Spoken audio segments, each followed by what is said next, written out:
Hello everyone and welcome back to the channel. We're currently in the Pyrenees on a 2-week road trip. We're following a couple of the Vibraction books.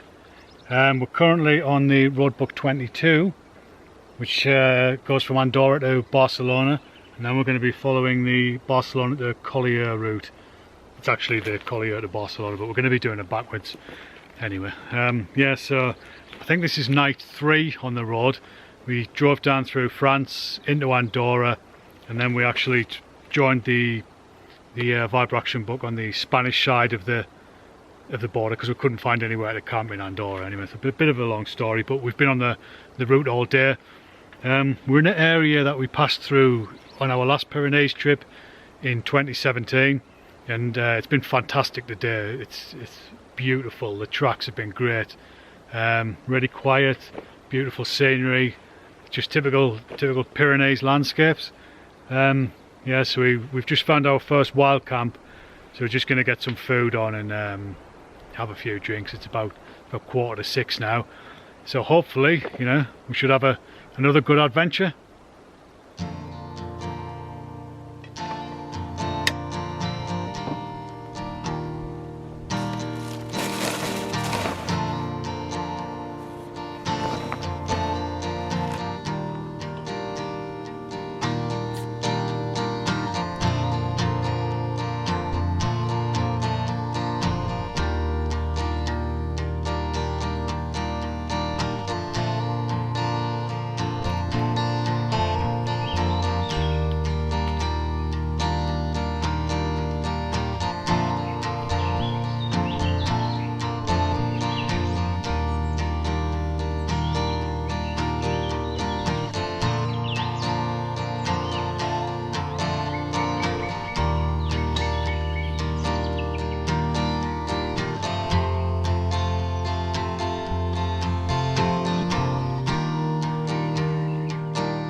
That was another successful wild camp. For this trip I haven't really got anything planned, and I mean anything at all. I haven't done any research really. I just bought these 2 books and just turned up. So far we've just been using the diagrams in the book. Don't know if you can see them there, might be a bit blown out, but it's actually quite simple, especially when you get into these rural areas. You're just on a quiet road and you're just looking for little signs, and the diagrams work really well. There is a GPS coordinate in case you do get lost. You can put it into your sat nav, or I tend to put it into Google Earth so you can get a kind of bird's eye view of where you are. So yeah, I think they're great little books. If you've just got a couple of weeks and you're struggling to plan a route, because it is difficult to find where you can legally drive or even just put a route together. So yeah, that's it. I think we've got some stew left over from last night, so I'm going to have that for my breakfast. Probably get the gilly kettle on, get a bit of warm water, get a wash, have another coffee, then we'll start to make some tracks.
Yeah, so we've come down off that stony track now and we're on the Col de Gossel, and there's a bit of a warning in the book.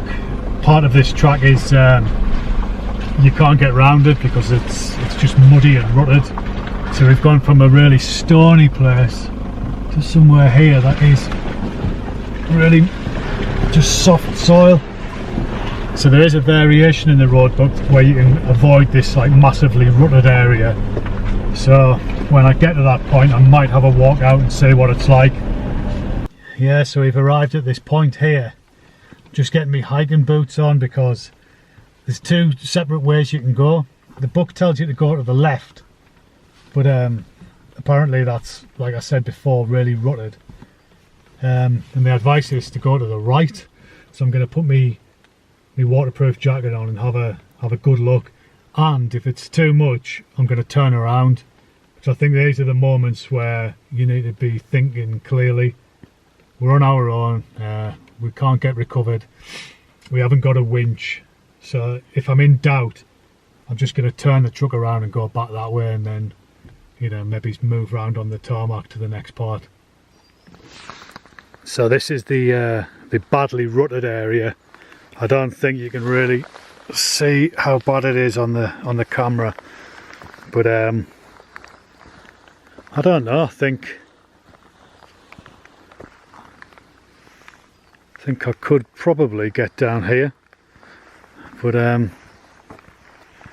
problem is you get through this bit and then you think, well, what's around the corner? I mean, you might be able to go nose first down there, but could you reverse back up that? I think that's where your problems might be. No, I can just see from here that this is I'm not going to risk that. It looks like it gets worse as you go down. So I'm just going to have a look down the other side and see what it's like down there. I think in these situations the best recovery tool you can have is your own judgment. You know, it'll prove more useful than any winch or track mats or anything like that in the long run. If you're looking at it and it doesn't look right and you're not confident, then my advice is just turn around. Now this looks a bit better.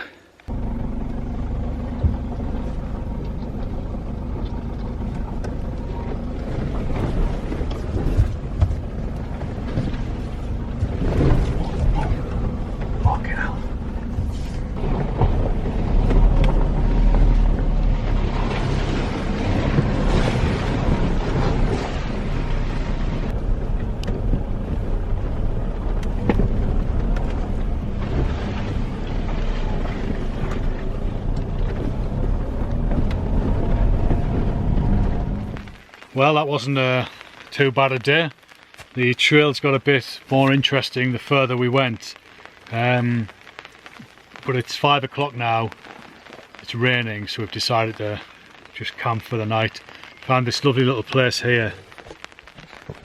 There's an old abandoned church down there and an abandoned village. I've just been down to have a look.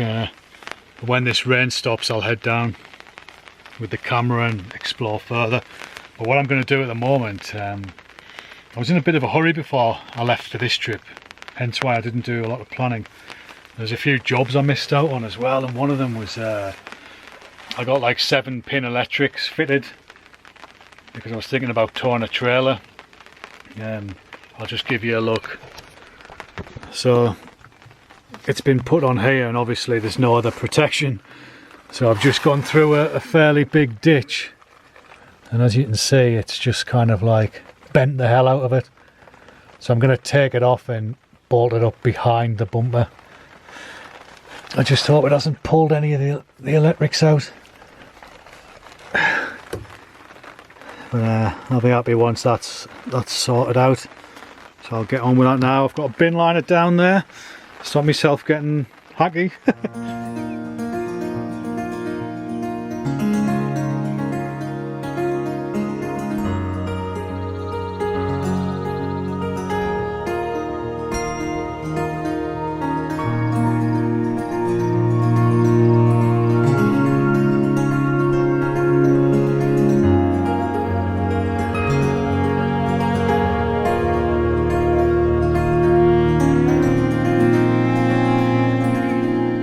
So this village is called Moripol. It looks long abandoned. There's some very nice houses, but obviously fallen into a state of complete disrepair.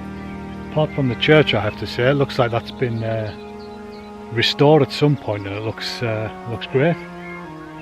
You can see inside just a little bit, and it looks like it's all been replastered in there and everything. The gate's locked, so you can't get in. But I can see in the distance down there in the hills, looks like a little village. So you wonder if the community has come up here and restored it, which is a good thing. But you can see why they would choose to have a little village here. I mean, you know, you've got the house up there. Imagine the top floor, opening your curtains to that view every morning.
So we're on the lookout for some water to replenish our water supplies. We just called into a little town on the way there to get some more drinking water. But I think we'll be wild camping for a few more days, and I'll want to get a wash in that. So we've come across this lovely little fountain waterfall area here. It looks like really good clean water. So I've got the 20-litre jerry can on the back of the truck, which is full. I'm going to empty that into the 40-litre front runner tank on top of the truck, and then hopefully try and fill the 20-litre jerry can from the waterfall.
Hi folks, so we've just found a place to wild camp for the night.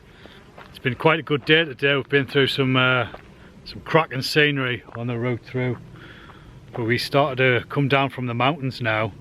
We're still fairly high up. I don't know if you can see behind, it seems to get a bit flat down there. There's a couple of sizable towns and a lot of farming areas, but we're still fairly high. So this is where we are on the road book. We're just north of Solsona, around about there. So there's probably just this bit to go. Perhaps maybe it's one day, a long day tomorrow, and we'll have finished the road book, I think. Yeah, so I've decided to get a shower. I just really want to test out the 12-volt shower. And this front runner shower arm that I've had in the back of the truck for a few years now, it just kind of, there's an attachment that bolts onto the Slimline 2 roof rack, and then you just fix this on.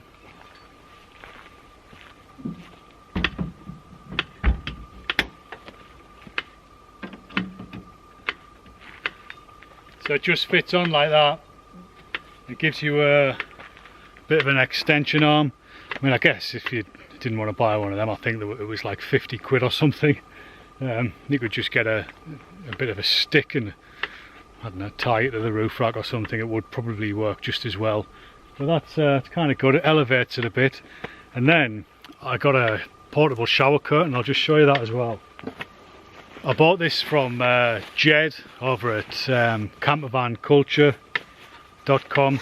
He sells out of them pretty quickly, but I managed to get hold of one. It's basically just a collapsible shower curtain. So it's got one of them annoying spring-loaded things in which you can never get back together. But and then there it is. So you just affix that onto your front runner arm, and there's your enclosed shower cubicle.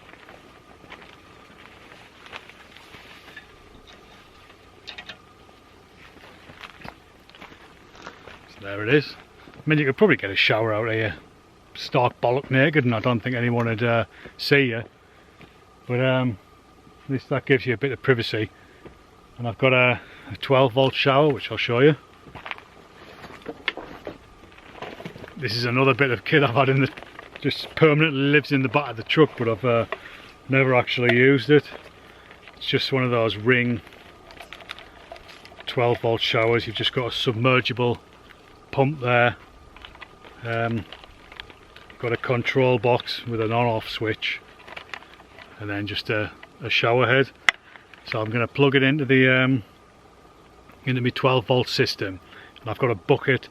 So I'm probably going to warm a little bit of water up first, pour it into the bucket, put some cold in, and then give it a whirl.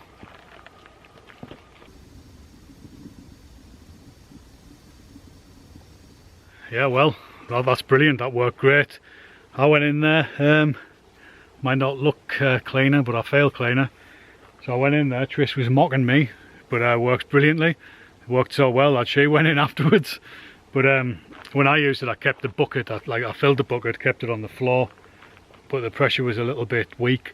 So then when Trish went in, I put it on the bucket on the roof right there, so we could use a bit of downward pressure in the water, and the shower works pretty well. I mean, the shower, I think I only paid like 15 quid for it on Amazon or something. But yeah, that's brilliant. I mean, I think this is something like 20 quid. I mean, it's not great quality, but you can wrap it around you and get showered. And it makes a bit of a difference on a trip like this, because it means now that we don't need to go to a campsite for, you know, at least another night, or maybe it's 2 nights. Or I mean, if we come across good wild campsites, I can just shower here and not bother with a campsite. But I've got that front runner water carrier on there, and the water out of there comes out quite warm, you know, if it's been sunny all day. So you could potentially just put the 12-volt plunge pump into there and get a shower straight off the top of there. Perfect.